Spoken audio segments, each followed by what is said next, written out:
And we're live. Welcome back, everybody, to the PEO Speedwagon podcast. Thank you so much for tuning in. We do appreciate it. As always, I'm your host, Rick Johnson, joined with co-host Ryan Shapiro, president of PEOMG and president of the PBC. And we have very special guests today. That is Chris Hill and Monica Thompson, both from VentureHR.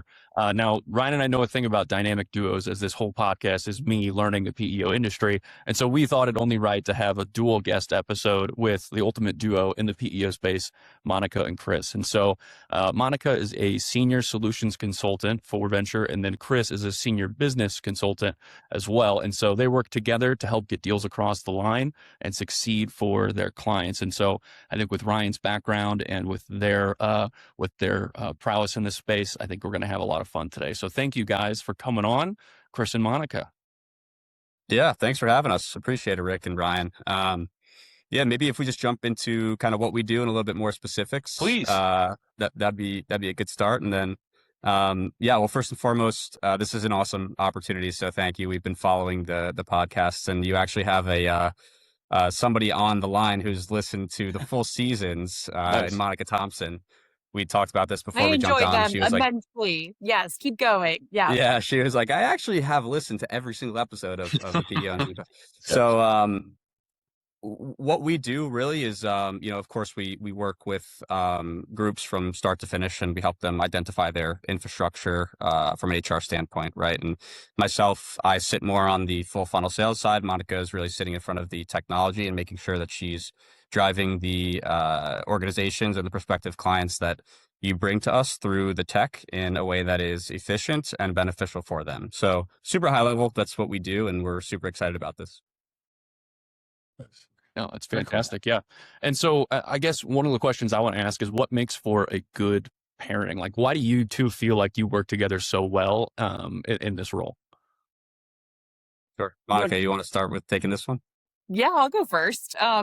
It's easy to work with Chris simply because of the trust factor. I think anytime that you're working with a partner or any relationship within, professional setting, you have to have trust. And it really boils down to the fact that I kind of know where his brain goes for certain questions. He knows where I pause within presentations and kind of drilling down for exact reasoning and kind of just pairing that together. Mm-hmm. It also is, you guys had an episode, and again, I'm so sorry. I'm like such a huge fan of this podcast because how can you have a podcast about PEO and you guys have just nailed it?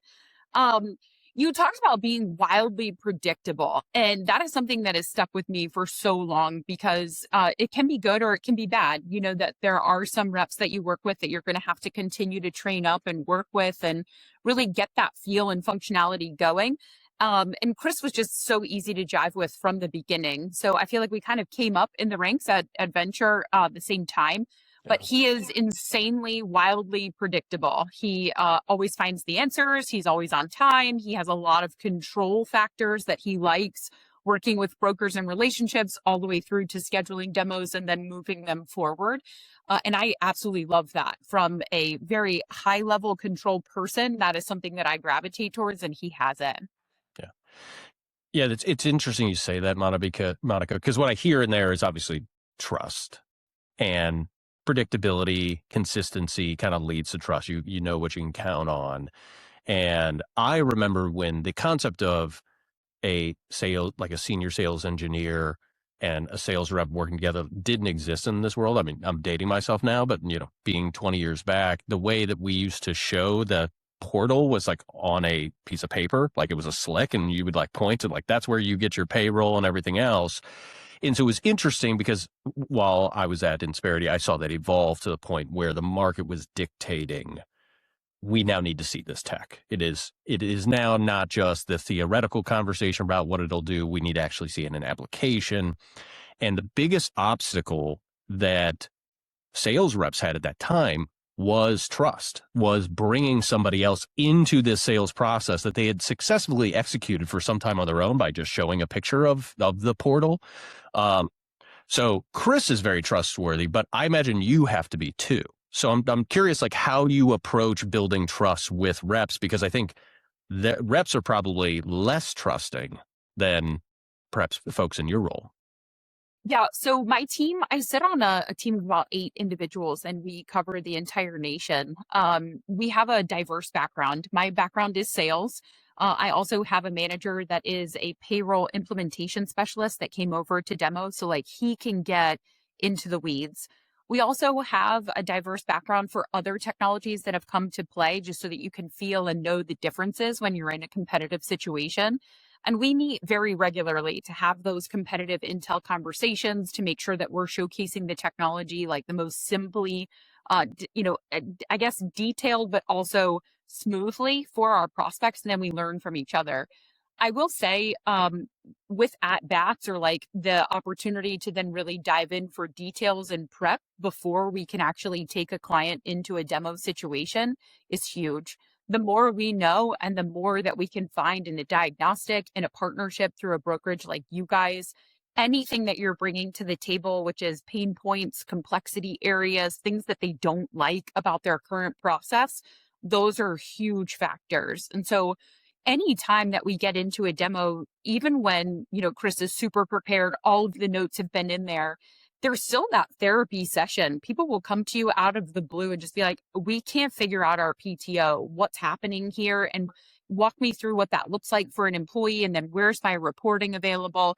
So there is kind of that therapy session where you just have to be open to pivot, but you have to know enough about your tech to really just be able to on the fly show it and be the same trustworthy, where like Chris knows that I'm not going to burn a deal, and that I'm also not going to make it look or feel really cumbersome in order to just pull a PTO report. So across the board, I think the trust does go both ways, Ryan. You're 100%. I Yeah, also think, just if I could quickly jump in yeah. there, Ryan, I apologize. Um, you know, well, I'm not sure how it was back in the days where, television was black and white and we were doing these proposals on pen and paper, but I This will used to be say that. real neon. It wasn't LED. Yeah, Now it's like yeah, neon exactly. No, too. I'll say, from the perspective of the relationship and really building a successful relationship, which was like the crux of the original question. Um, you, as a rep and as a solutions engineer, need to make sure you know your roles, right? And it's easy for us to say, Monica and I, because we've done this for so long together, but the role of the business consultant on the call is to dictate the agenda and make sure the conversation doesn't go off the rails, right?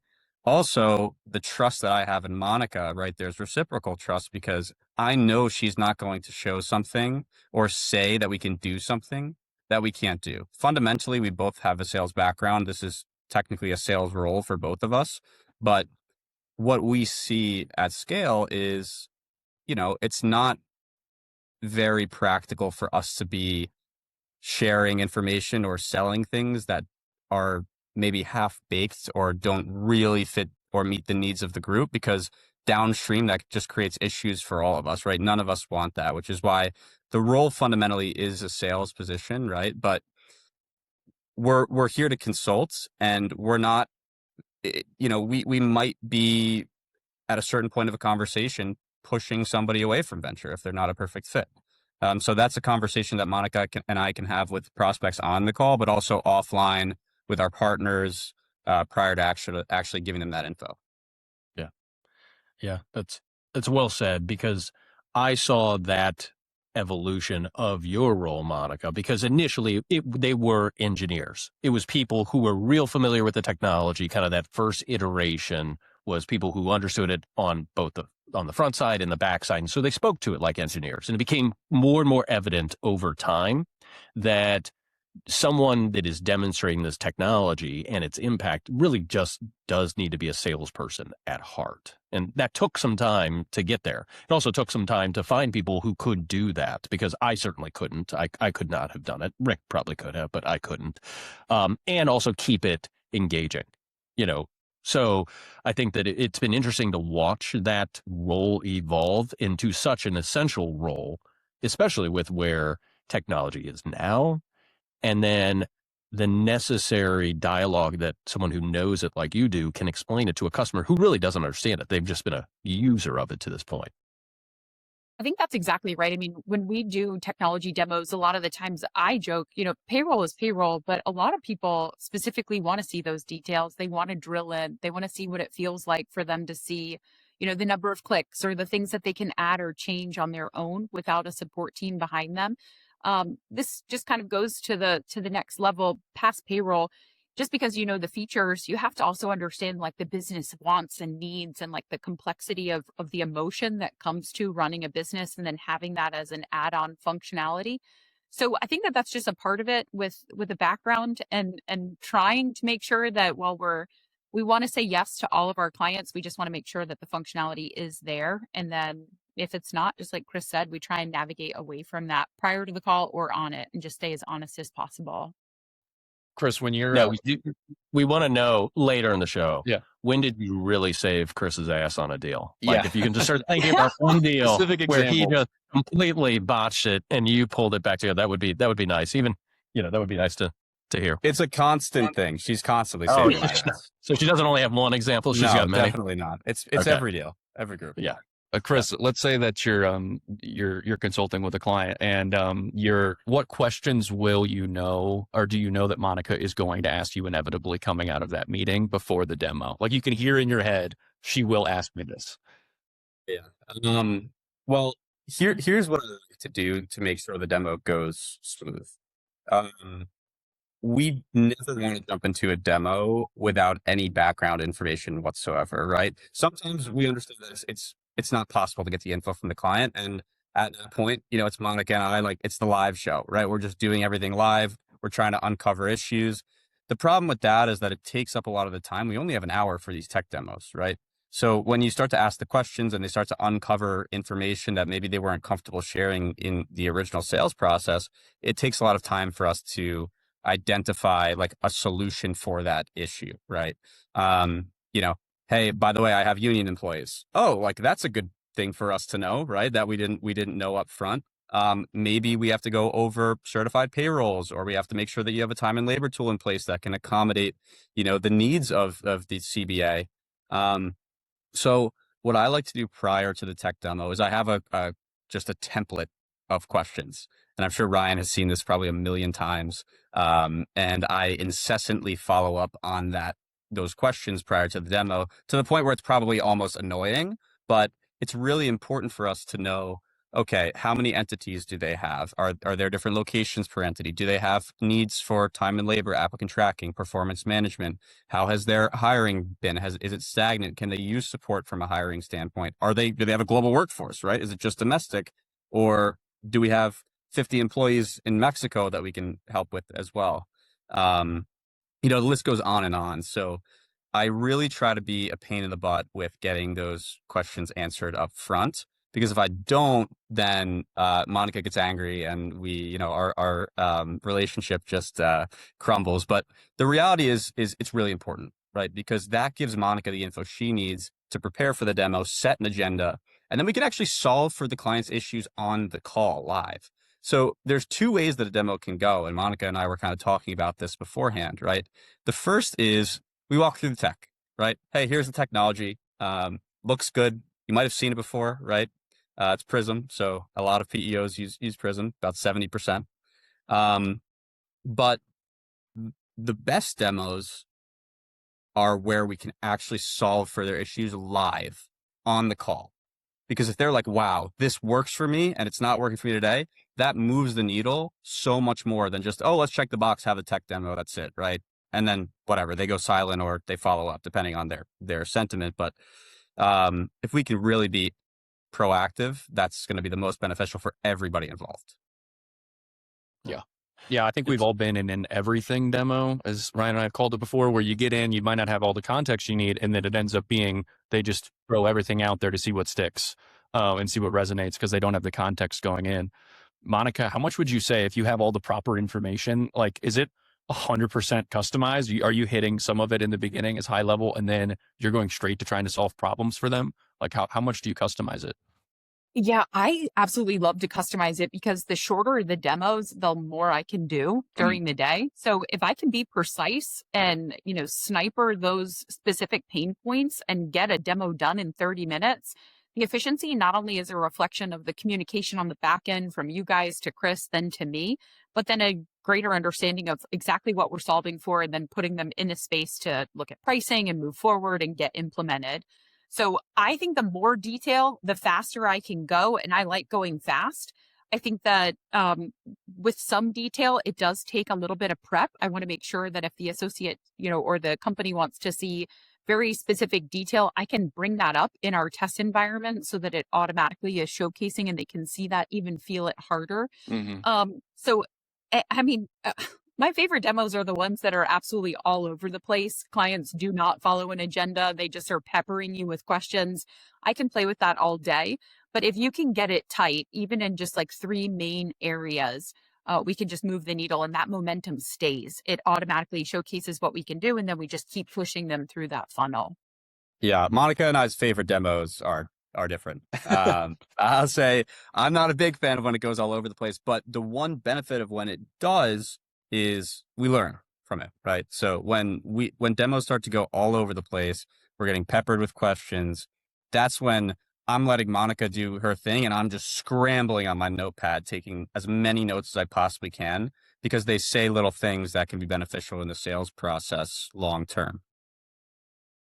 Yeah, makes sense. One issue I've seen before is that the information comes in of the things that they're struggling with. Let's say it's 5 things, but then when it gets translated over to maybe like the demo or walking through it, the priority of those is actually dictated by the amount of knowledge in solving it that the person running the demo has. So they'll be like, "Oh, I'm glad you're here. Your number 1 issue was this.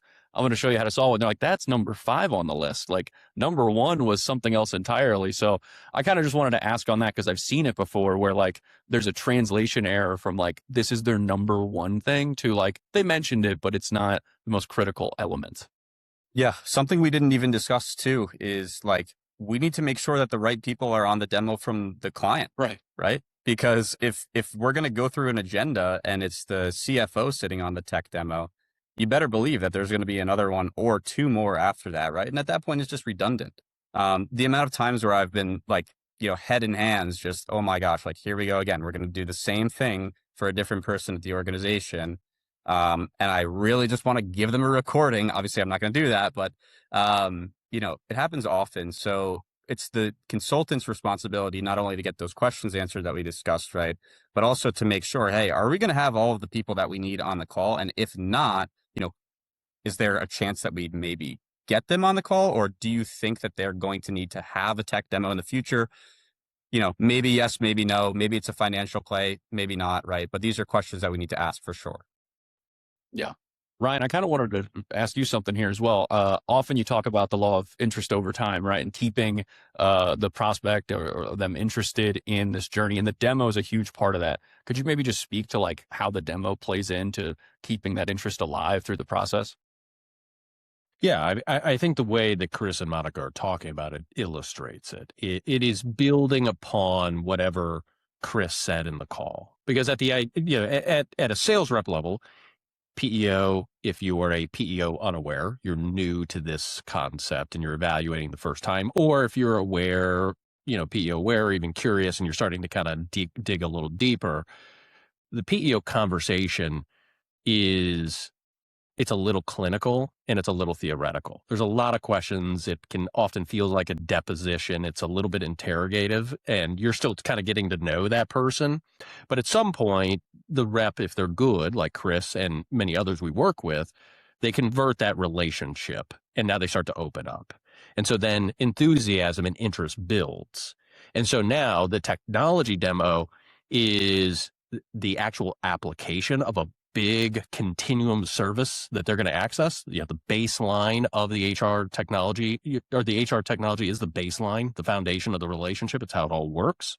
And so that if it's good and it's customized, it accelerates, right? It lifts interest, it keeps it moving, it drives it into that next step.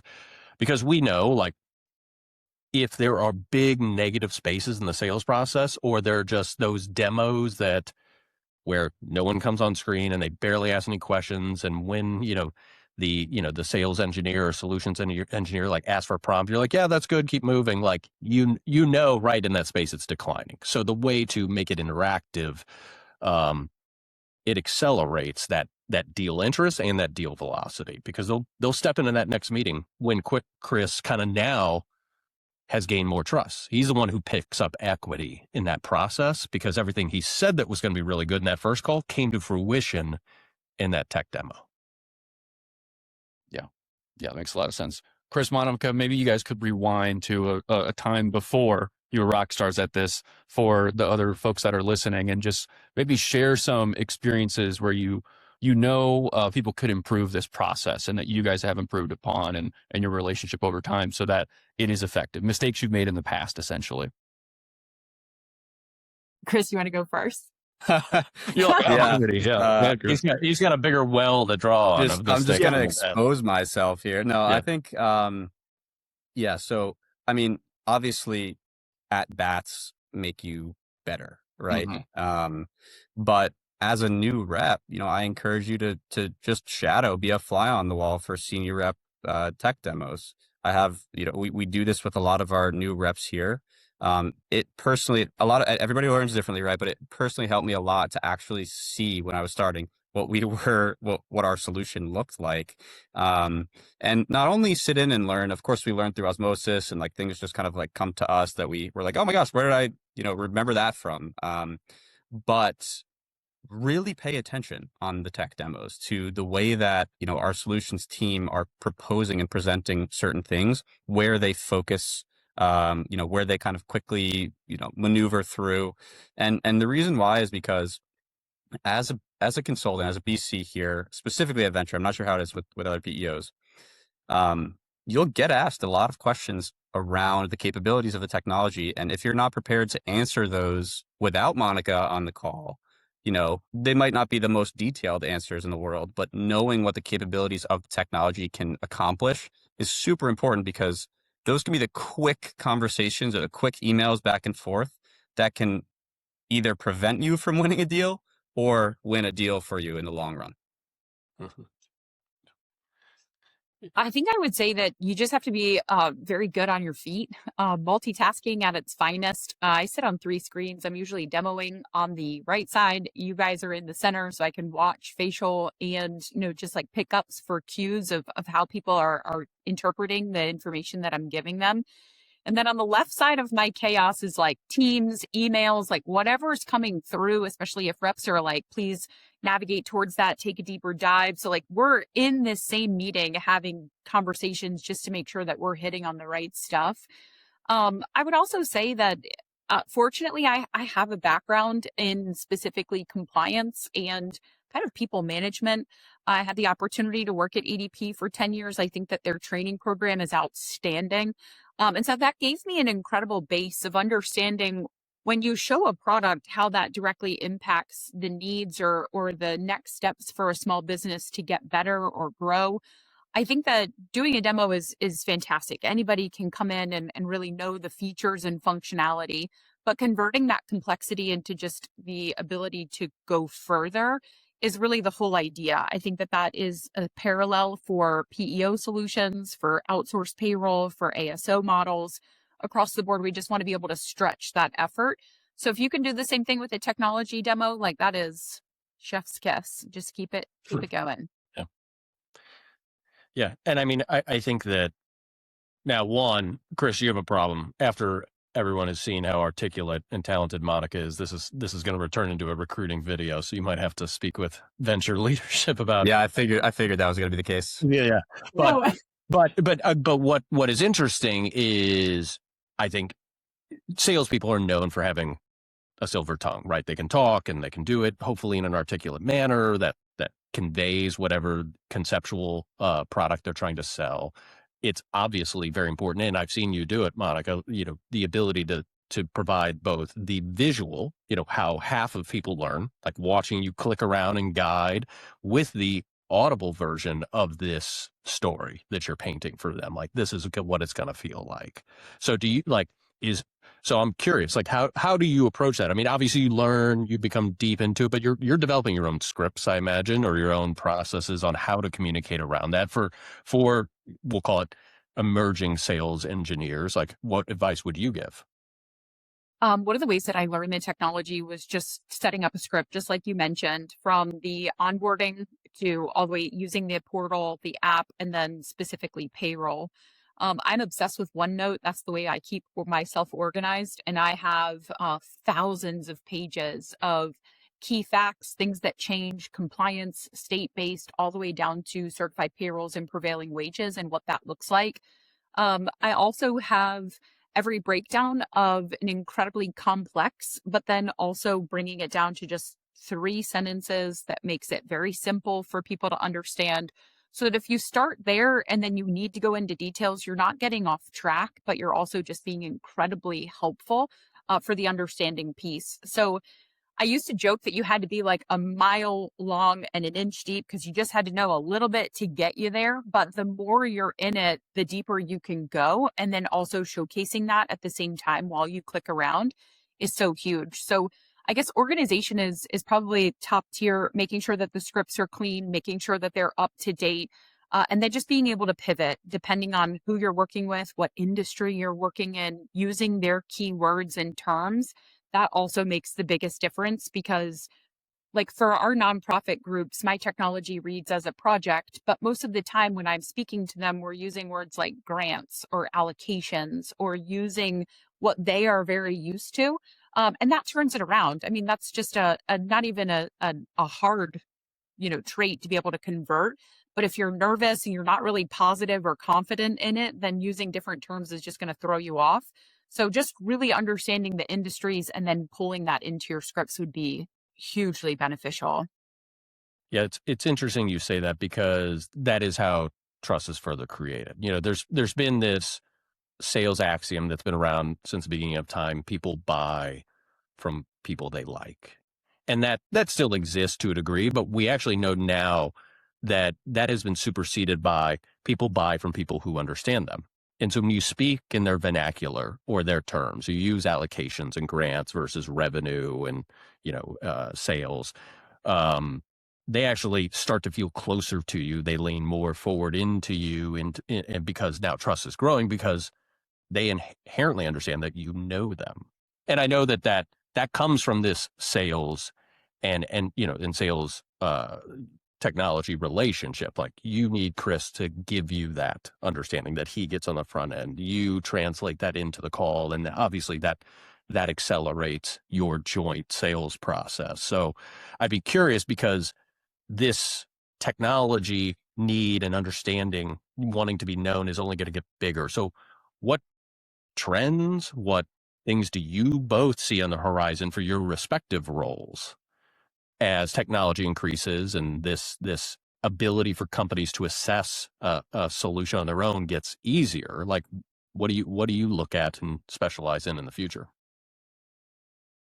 Yeah, before we jump into the trend specifically, I just want to double back to the building trust piece, because there's something really important there that you mentioned, which is being able to understand the organization that you're looking to partner with. And of course, a lot of that does come with experience, but I think a fair amount of it comes from being able to be a little bit of like a chameleon, right? You want to be able to read the room and captivate your audience when you're on a tech demo, and hopefully you have the attention of the organization, on the other end, and hopefully they're not just off camera, not paying attention, right? So something I think Monica does really well that a lot of, aspiring solutions engineers or, technology engineers might benefit from is the ability to just be somewhat, emotional when you're having these conversations. Don't just be reading through a script, right? Be a person, be a human being. Crack some jokes here and there, make them laugh. Because otherwise, more often than not, they're not just evaluating you, they're evaluating several PEOs, and they've probably been through this before. And it can be a little bit redundant, right? So when you have somebody who's really good at that on your team, it helps a lot because you keep them engaged throughout the entire time. And then they're not coming to you or coming to me asking questions after about what we already discussed on the demo, right? Like there's nothing worse as a salesperson to have already discussed something in detail and then get that email as a follow-up that asks the exact questions that we've discussed on the call, right? So yeah, I mean, kudos to Monica. She does a great job at that. We have an amazing team that's really good at sort of captivating the audience. And then, of course, it's the responsibility of the consultant to chime in here and there. If they feel that there's a lull in the conversation, jump in and try to redirect, crack a joke, right? These are the types of things that can definitely benefit the overall demo process. But yeah, sorry, I totally just sort of brought us back. Let's talk about the trend. So Monica, if you want to start with that one, yeah, go ahead. Yeah, I think the trend is really moving towards brokerage relationships. I think that a trusted advisor relationship is a huge part of how businesses are coming to get educated on PEO, understanding the differences in the offerings, really having that conversation before they meet with salespeople. Chris is a great salesperson, but I think salespeople in general get a bad rap that they're just going to sell you this product and nobody's going to, have any guardrails on it and it's going to go off the rails and now my time is wasted. So PEOs serve a huge, huge area of help with brokers. Those are also my favorite demos because you guys are essentially babysitting. You're making sure everybody's working through the process. You're making sure attendance is there. We've got that direct interaction for the emotional support that they need or the technical. And so I think that that's a huge part of it. I also feel like Vensure does an incredible job working with staffing companies, and those have usually been groups that PEOs do not play well with. And we actually have a dedicated group. That's one of my favorite demos as well, is just making sure that we can get those staffing groups up and running quickly and easily. Interesting. And I'm curious, and Rick's a big AI guy. We are. I see more prevalent in these technology demos, people asking about, hey, how AI is interacting with your environment. And for some PEOs, they're a little hesitant to talk about it because it's not completely baked. Some are more. So I'd just be kind of curious about your general thoughts on how AI is showing up in your sales conversations, Chris, but also your technology demos, Monica. Yeah, I mean, it wouldn't be a podcast in 2026 if AI wasn't discussed. So, yeah, I mean, look, I use AI for many things, from helping me draft, email responses all the way to like organizing my grocery lists on my iPhone, right? I think fundamentally the tool is here to help us with like the administrative burden right now. I mean, where it's going is probably a different story, but right now, I think fundamentally it's here for us to be able to just offload a little bit of that, you know, the time it takes to think through a specific follow-up, right? I mean, we have Zoom, we record the calls, it can give us a really good follow-up summary. It allows somebody who's having a lot of conversations back to back to back to back all day long to actually remember what they talked about at 8:30 in the morning on their first call, right? That's hard. I mean, sometimes we don't even know what we had for breakfast, but when you have a technology that's doing this for you, you don't even have to think about taking these comprehensive notes. Okay, when I go back to review this, or if I see the summary, it's going to tell me what we discussed, highlight some of the key points, right? And maybe even draft a follow-up that we can work off of, right? You can't be AI. You can't just copy the text, paste it, and send it. You have to still apply your knowledge and your experience and your personality, but it's a really useful tool from that standpoint, right? I don't have to have this crazy notebook next to me, flip back and forth about what I talked about at 8 in the morning when when it's 6 p.m. and I'm just exhausted. I think AI comes to play when you apply it differently on an HR scale. Within our technology, we love the fact that AI is able to really absorb handbooks, policies, procedures, checklists, and kind of go through that step by step. And of course, word for word, really applying things like headcount, states, zip codes, even industry, so that we are now removing hours spent on policies, procedures, handbooks, things that it needs to be done, and everybody understands that that checklist is important, but the technology is making it so much faster, and then being able to just quickly adapt as the big beautiful bill comes through, as states decide to break out and have their own policies. This continues to be that driver that's automatically updating and letting our clients know you have a notification and it does require some interaction. the same thing happens for growth mode. I mean, our applicant tracking solutions are using AI so that if your job descriptions aren't finding you that perfect candidate, or you just got, 12,000 resumes and you're like, probably need to whittle that down a little bit. AI immediately comes to play with maybe better qualifications, better job summaries, figuring out what that knockout word is, or better situation that you can find qualified candidates and then have a better interview experience. I mean, at some point, AI is going to take, out of all of us on this call, I think AI would take my job first, simply so that you could have demos whenever you want. You can ask it whatever you need. And that would probably be a lot faster. And that's fine. Well, I'll find something else. But I think AI is going in that direction, and it's pretty beautiful. But I think I don't know if I agree. I think co-host on a podcast is much more likely to get absorbed. Ryan's actually been AI for weeks now. I'm not actually. He isn't really Ryan. Yeah. Now the thing people always have assumed is actually true. Ryan is a robot, not a real person that does that. Now this is the reveal. You look very real. I like it. Yeah. One thing I wanted to go back to was you guys were talking about people learning the industry and how you've learned it and what it takes to get to a spot where you're very, I would say, fluent in it. And that's the word that came to mind, was like, in so many ways it's felt like a language, like jumping into this industry like a little over 2 years ago now. And a lot of the things that you said that make for a great team, that make for a great demo, it seems like they're on that back end of when you're fluent in like a language. That's when you learn the jokes. That's when you learn the subtle changes in phrase that like build that additional trust. But when you look back at what's underneath it, it is hard work to be completely fluent before you can introduce those things. And you can't just like introduce them up front and, it'll sound wrong. And so that was just immediately what came to mind, was like, it takes the work up front. It's probably why the industry is so sticky for folks, is like they get in, they get fluent in it, and then they can build upon it to make it where those meetings go exceptionally well, because they have the small nuances built on top of it. So yeah, that's been my experience for sure. Is it feels like a hard language to learn, but you get there by starting a podcast in it. So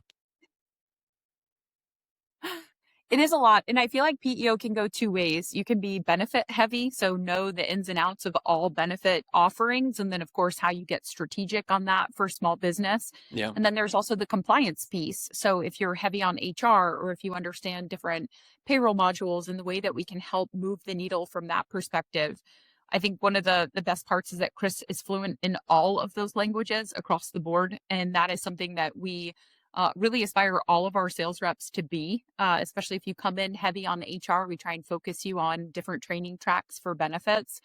But you're right. I mean, it's a language in itself, and its own set of crazy people living in that country of PEO world. Yeah, what I like about what I was kind of flashing back, what I was resistant about with like technology demos would it slow down the process. It felt like, okay, here's an extra step, especially when it was shown on a piece of paper.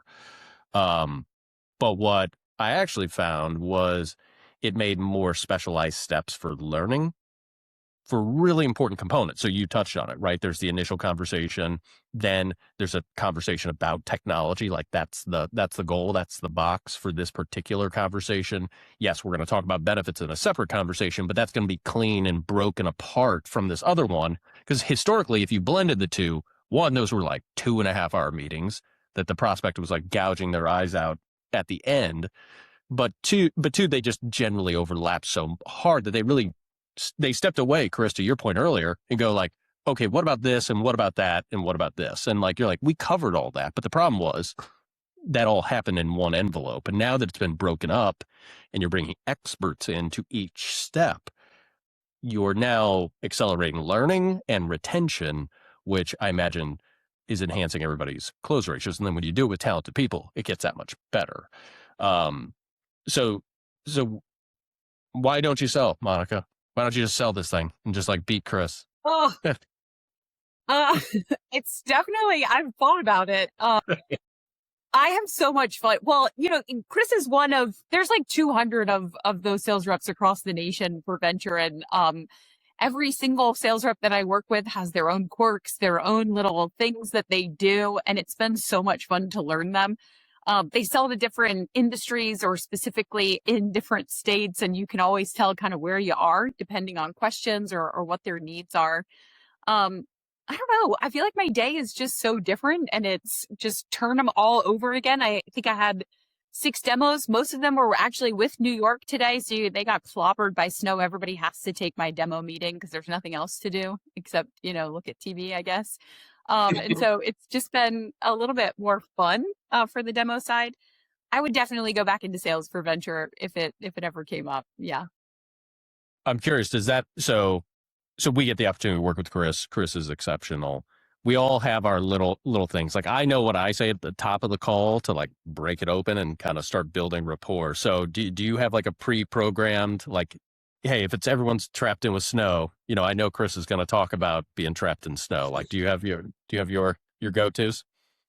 Well, for Chris, I know that he's going to do an introduction and ask some questions. And when he's doing that, I can send him Teams messages of like what I would also like to ask so that we don't feel like we're hammering the prospect at the same time I give him the lead.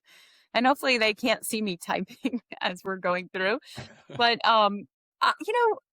there isn't really anything that's like a nuance. I don't know, we might have to cut this part, but like there are newer reps that just don't know what they're doing yet. And so they come on and they're like, take it away. Go, Monica, do it. Yeah. And you're like, okay. And so, jumping in and really guiding. We do a ton of training at Vensure. We really try and ensure that from baseline and boot camp trainings that they are incredibly confident and structured when they come to the demo meeting. We really like the fact that it's an hour of unleashed, essentially gossip of what's happening within their organization. So newer sales reps can really learn that language, just like you said, Rick, like pick it up and then use it in their proposal. So we just try and lift everybody up. I think that's my back end that I like the demos just simply because it's super educational and you can help and see a lot of our sales reps grow. And usually that growth is only like a 3-month ramp up time. Like it's pretty quick. So everybody's getting there a lot faster these days. Yeah, and it's also really important, like, for us to tell Monica and her team how these individuals are as individuals, right? Like, who are we talking to? What are they like? Are we going to be able to crack jokes on this call, or is it going to be a serious call that's very, financial or finance driven? And that's, of course, our responsibility, but I've seen demos go south where, we get on and we're just ourselves, and all of a sudden these people are like, what are you doing? So it's important to really be able to read that room, because the conversations are different when you're talking to a private equity company and when you're talking to a construction company in New York, right? It's just a different decision maker, different conversation altogether. Yeah, and that's you showing them you know them. That's you digesting that personality type or that psychographic, arming Monica to be able to do the same, kind of building continuity between the conversation, Yeah, which is what people are really inspecting for. And so, yeah. And I think what you said, Monica, the industries, like if you're dealing with, hospitality, get to know, tip systems. If you're dealing with property management, get to know property management systems, the RD, these other things, right? They're going to mention that on the call, and they're going to see how you react to when they ask those questions. So if you are familiar with it, and you might not be, right? And it's not the end of the world, but if you're like, oh, I actually have a client who, uses this technology, or I know somebody who works in the space that uses this technology, it's really helpful. It goes a really long way because that's like immediate trust being built. Yeah. And I think your comment, Monica, about like new reps just throwing it over the fence, I think that that's completely okay because they know they do it. Like they absolutely do. And reps do it. And they do it not necessarily out of laziness. Sometimes they just legitimately don't know what to do. And they're like, hey, we've got this seasoned professional who's going to probably save my ass a little bit. And like, I'm going to throw it over and she's going to do a fantastic job. But I think what you're highlighting there for any rep who is watching this and identifies with that, be like, hey, it could be better. And there's a pathway to getting better at that. And that's learning and that's education and that's like building. I mean, really what you two are kind of like dance partners when you go through this process and like kind of getting a vibe for one another and how to do it, how to set that other person up for success. That's exactly right. I mean, like the description of my role, depending on the demo change, tech guru, tech wizard. I don't know how many different types of business cards I could have during my day, but it is. And most of the time what we're looking for is just to be able to then answer questions and not feel like a sales rep. But also just the complete honesty factor. So I don't really care what you call me as long as we figure out what you need out of the demo, like that still works for us. And just the presence of them, they'll get it. As soon as they run through a couple of demos, they'll figure out really quickly what we're capable of. And then again, off to the races we go. Yeah, I think this is a really cool episode because one, we've never had two guests on, except for Rick and I. Two, this is an essential part of a successful process in the current selling state of PEO and for the foreseeable future. It's not going to go the other way. And, one, I think I would give a big attaboy to Chris because we also run into a lot of salespeople who have enormous egos and think they do it all on their own. And Chris is really excellent, but also knows how to partner with somebody to get it done. He's done it with us in particular, but he's clearly done it with you. And that's someone who's putting that small business in the forefront, not their ego to say like, I'm going to do it all myself, or I'm going to give you crap info and you're going to make, lemonade out of it type situation. So I think that's really excellent, but then also to see what a relationship looks like. Because I don't know that this can always be demonstrated for people, like what the vibe should look like what the relationship should look like. So if you're a PEO rep, somewhere else or within Vensure, you can kind of see how this relationship works a little bit now and like what that actually feels like. And that's what you should be striving for with, your solutions engineers. Yeah, I have to echo that. Oh, go ahead, Chris. No, go ahead, Rick. Sorry. I was just going to echo that and say, I think this is a really valuable episode for folks listening in. So often we talk with people and they say, I like this episode or that episode and kind of jump around and you can hear what they're saying, which is I'm trying to find the episodes that speak mostly to me.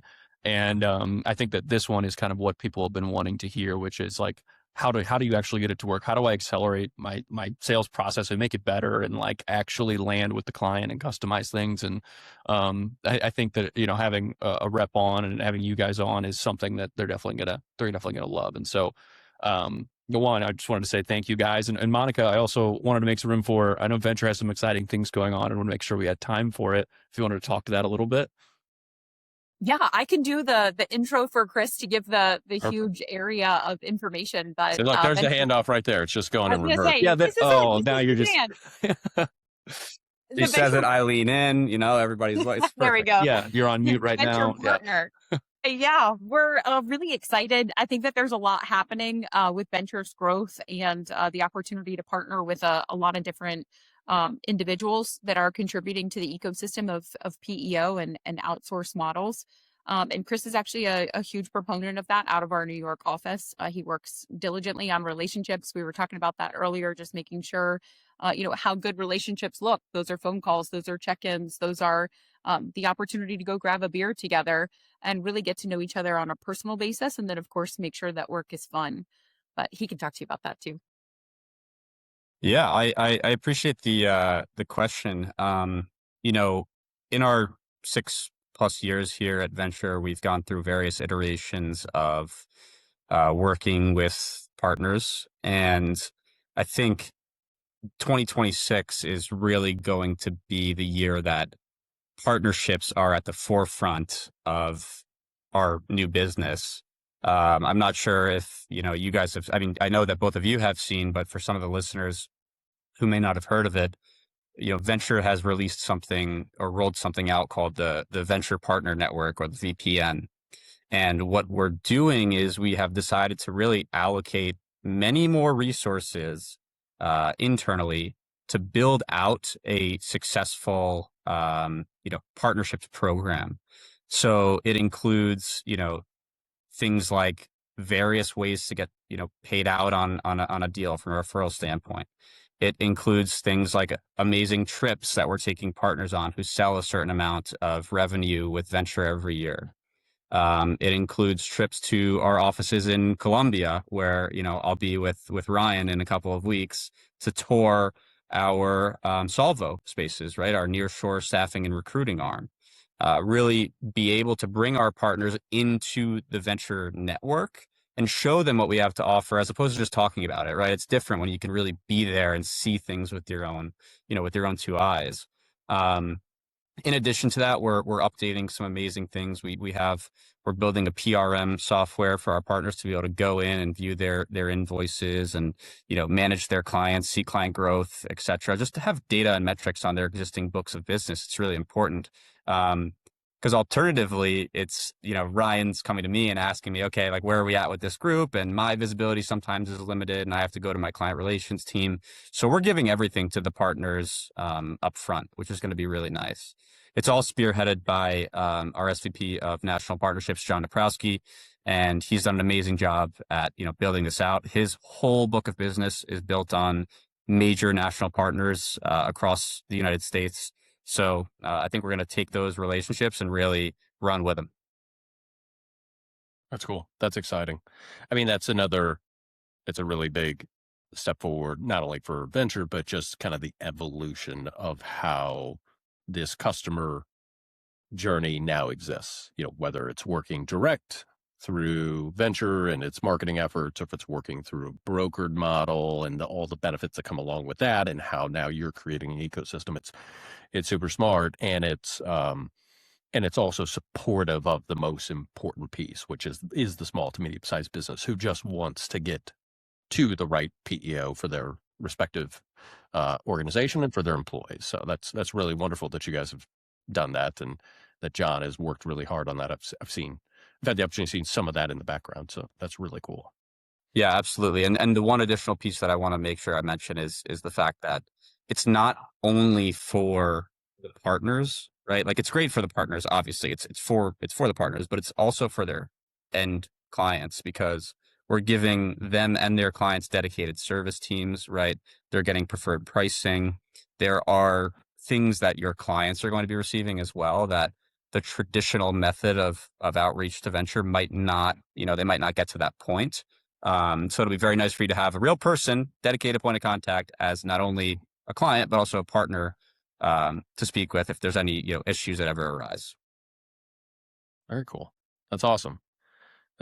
This is like when we, on like more of a, I guess you'd call it like a celebrity or like an entertainment podcast where like pitch your movie, like tell us about the new movie or tell us about the new show. That's basically what you all just did, which is cool to hear about, and exciting it sounds like for lots and lots of different people. So that's really great, guys.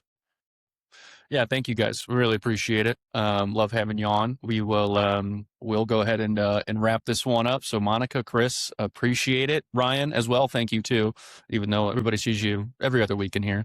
Well, ladies and gentlemen, VentureHR, thank you guys for coming on. Again, thank you very much.